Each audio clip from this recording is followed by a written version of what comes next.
Meus irmãos e irmãs, neste penúltimo dia da oitava de Páscoa, que se encerra com o segundo domingo do tempo da Páscoa, o domingo da Divina Misericórdia, o Evangelho segundo Marcos faz como que uma síntese das aparições de Jesus ressuscitado.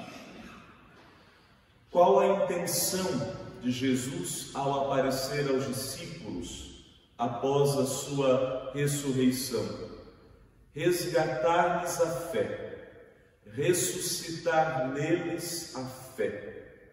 Quem havia morrido e ressuscitado após 3 dias era Jesus. Porém, nos discípulos a fé, a esperança também haviam morrido. E por mais incrível que pareça, talvez seja mais fácil alguém ressuscitar dos mortos do que ressuscitar uma fé que morreu.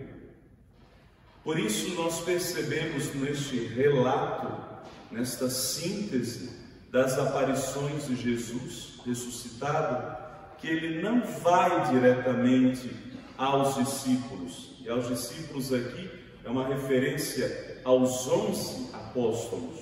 O grupo, desde a última ceia, já não tem mais a figura de Judas, o traidor. Então, e aqui ainda não havia sido eleito Matias, que haveria de ocupar o lugar de Judas. Então, é uma referência aos 11 discípulos que restaram. Então, Jesus vai por meio de intermediários.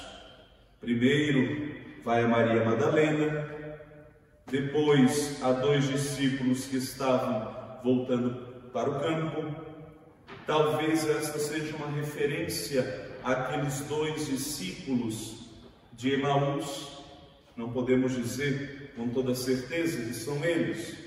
O Evangelho de Marcos foi escrito primeiro, talvez o Evangelho de Lucas, depois que foi escrito, depois de Marcos, é o que relate esse encontro com os 2 que voltavam para o campo, talvez uma referência a Emaús.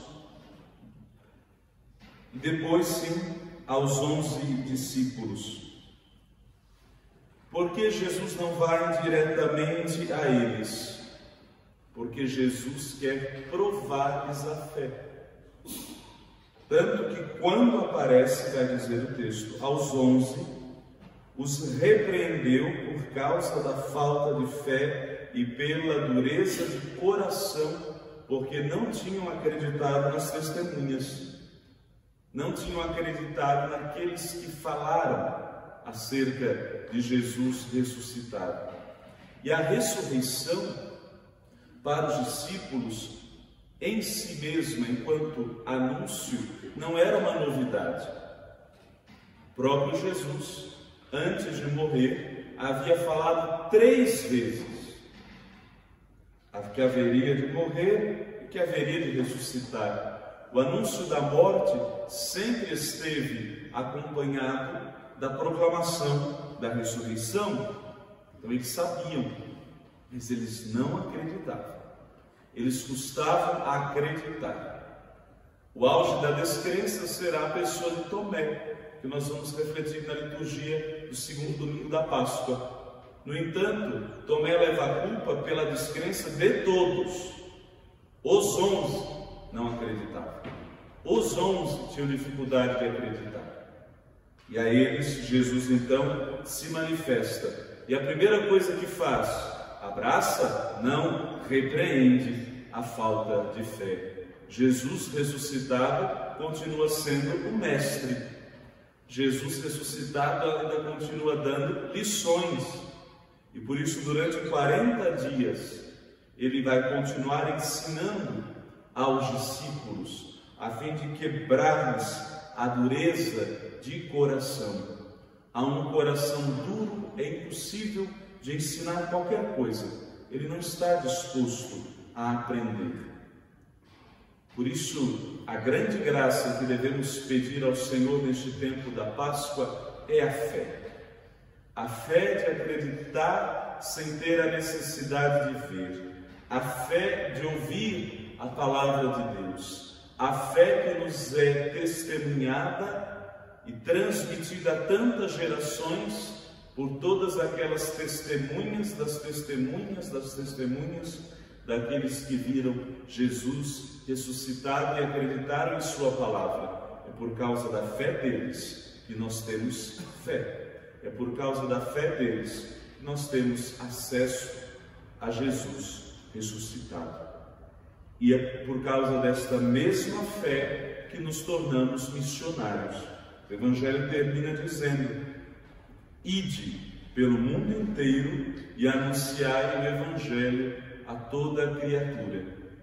Como na primeira leitura, hoje, nós, depois de termos ouvido durante toda a semana os discursos de Pedro, os discursos querigmáticos de Pedro, ou seja, aqueles discursos que anunciam a paixão, morte e ressurreição de Jesus, em primeiro lugar aos judeus, e acompanhado a cura do coxo junto à porta formosa do templo, na leitura de hoje, Pedro e João são intimados, são chamados pelo Sinédrio, o mesmo conselho de anciãos que condenou Jesus à morte e encaminhou o processo a Pôncio Pilatos. Eles são obrigados a se calarem, mas não se calam. A resposta de Pedro: antes é preferível obedecer a Deus do que obedecer aos homens. Ele já não tem mais medo de anunciar o Cristo.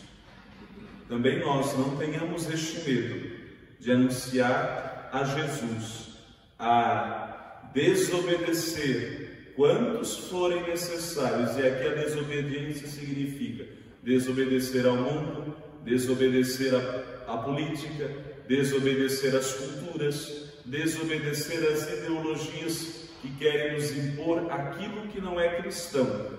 Esta desobediência, ela está permitida por todos nós. Toda vez que alguém querer nos obrigar a não falar, a não anunciar, a não testemunhar a Jesus, pode desobedecer com gosto e vontade.